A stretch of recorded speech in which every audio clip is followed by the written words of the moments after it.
Welcome to the video. We've got the S-Works SL7 Dura-Ace Mechanical, which is the lightest disc brake group set out there. If you disagree with me, let me know down below. We got it built up. It's about 7.5 at the shop. We've got it down to about 7.4. We've taken off the seat.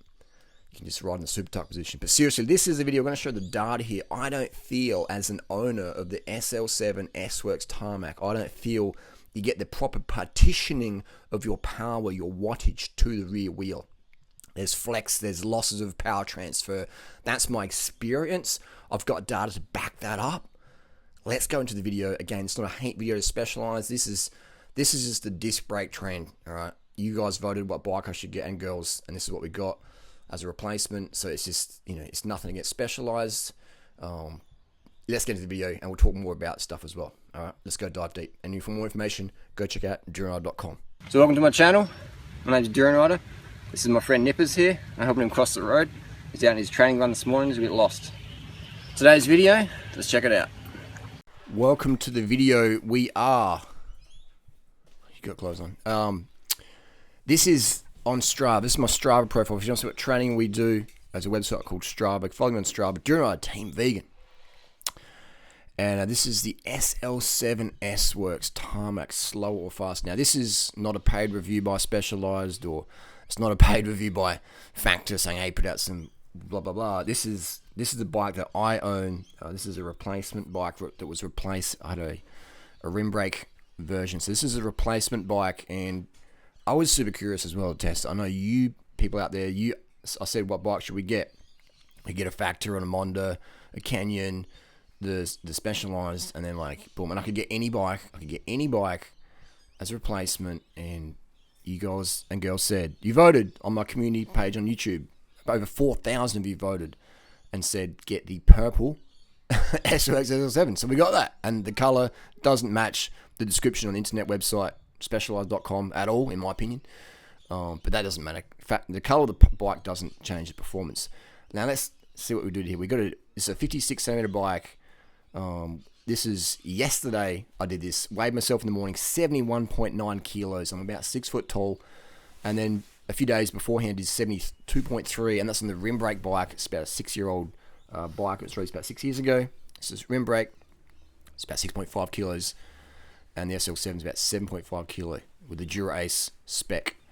Wind conditions, we had a slight tailwind northerly on the test day, so it was a bit more advantageous on the SL7 day, and had a slight headwind on the rim brake day, but they weren't like raging head or taily, so it wasn't so. But what I did to offset the weight and aero drag yesterday on the SL7, I rode with no jersey. So the most aero you can get is no jersey. It's more aero than the skin suit. So I had no jersey, and I had cycling nicks on. So I didn't have running shorts because they can be a bit flappy. So I was trying to be as aero as possible. And Specialized claim this bike is super aero. So the time-wise, you can see the data here. So people go, well, I want to see proof. This is the proof here. And we can see it's March 24th, 2019. So 2 years ago, that's not really relevant because we're doing 364 watts. Now, I use the exact same power meter. A 170mm stages, 9,000 crank, and I calibrated it, did everything right. And so we're using the same tires as well. We're using even the same chain, cassette, and chain ring. So I didn't want to have any friction, variables there. So we're trying to minimize all the variables. I had the same position on the bike, things like that. So try to stay seated as much as possible, and when I get that saddle on one section, I'll get out and saddle on the other. So I try to keep all variables the same, all right? And I didn't go max watts, all right? I did what I felt was going to get me around 10 minutes, and I guessed it pretty good. So I was using time splits on the climb otherwise, if I did max effort, then some days you're better than the others. So that's not accurate. What you want to do is do a sustainable watts, like an FTP test. This is basically also FTP watts we did here. But again, I was going more for the time splits. So I didn't want to, just when you're going by time, you can eliminate some variables there. So that's what we did here. And this is the results. The SL7 is 9 seconds slower. 9 seconds. 9 seconds slower up a 10-minute climb. 9 seconds. 9 seconds. That's huge. That's hugely slow. Now, I don't know what that was caused by, their weight or the rubbing of the rotors or the flex in the wheels.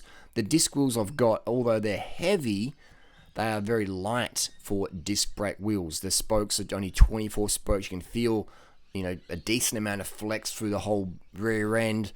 I don't think that makes much difference personally. You can feel it. You notice it's a perceived decrease in performance. Mentally, physically, I can't quantify that, but it doesn't feel as racy as the lightweight rim brake bike. Now, so to do that 10-10 yesterday, we had to do extra 20 watts. I had averaged 342 watts. Again, this is not a max effort test. I could probably do, on a really good day, with really good form, maybe 395, 399 watts. Maybe, if we're lucky, 400 watts on a really good day for 10 minutes. Like, proper trained up. I'm not proper trained these last few years. I'm just weekend warrior. So this is, FTP sort of testing watts.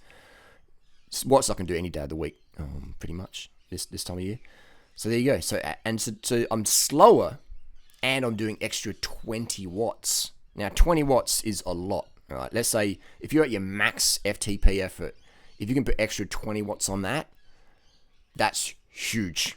I mean, riders do blood doping, they do EPO, they do anabolics to increase their hemoglobin levels, hematocrit. All right, so 20 watts. If you get 20 watts extra, that is absolutely huge. Now, if you're having to push out an extra 20 watts and go slower, that's also huge if the competition you're with, friends, family, dogs, cats, World Tour riders or whatever, is the same level as you. Now, guys got Matthew Van Der Poel, Julian Alaphilippe on their day, Peter Sagan, they're better than anyone. So it doesn't really matter if they're on disc or not because they're just putting out bigger numbers. So they can sort of offset that. They're more than 20 watts above the competition. They're more like 30, 40, 50 watts even on those final climbs. So there you go. Anyway, that's the data. That's the test. The SL7, in my experience, the slowest top-end S-Works bike I've ever ridden, ever owned, /ridden and or ridden. It is disappointingly slow. And this is the data that proves it. You can buy into the Specialized hype or any brand. I'm not trying to just pick on Specialized. If it's a good product, I'll rate it. I rate the Specialized Mimic saddle. I think if you've got a girlfriend, get a Specialized Mimic demo saddle and see what she thinks. I think Specialized sells some great stuff. The helmets I like. Some of the clothing I really like. The tires I like most of my tires are Specialized, my favorite ones ever, especially dirt. So I'm not anti-Specialized. I'm just saying this SL7 S-Works Tarmac, if you're buying it as a performance bike, there's a lot better options out there. But if you want to buy it because it's going to get you kudos on Instagram, then buy it. But don't think that it's faster than the rim brake SL1, 2, 3, 4, 5, or 6 in the same spec build kit, because it definitely isn't. And this data proves that. Share your thoughts, comments, criticisms down below. We'll see you next video. durianrider.com for more information.